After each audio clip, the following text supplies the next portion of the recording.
Aron malikayan ang posibleng nga disgrasya, si Barangay Kapitan Evelyn Ricamada sa 50th Barangay ning syudad ang mihimog aksyon mahitungod sa tabon sa kanal palibot sa Osrox Park nga nanghagbong.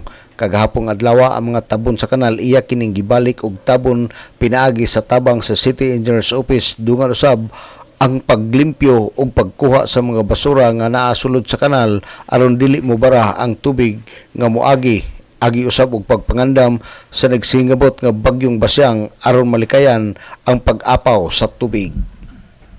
Matud pa sa kapitana nga delikado sa mga tawo nga moagi hinungdan nga iya kining gipaayo aron usab malimpyuhan og makuha ang mga basura og sagbot nga naa sulod sa kanal. Kanang nang limpyo ta ang mga kuan karon sa kanal, no, kay nangahagbong man, nangahagbong ba kani?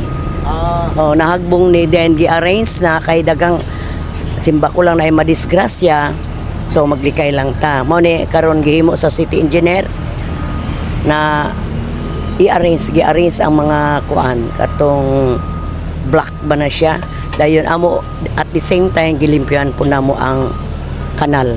Si Kapitana Evelyn Ricamada sa 50th Barangay. Nagpasalamat si Ricamada sa City Engineers Office pinaagi ni Engineer Alianic nga wala kawanga ang iyang hangyo.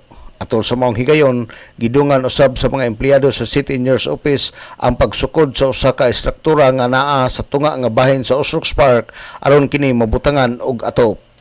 Alang sa DXDD Radio Kampana ang radyo sa simbahan, W45 Dudong Bargamento, muduyog sa ika-75 nga jubileo sa simbahan sa Archdiocese sa Osamis, Tanag, Sadakbayan.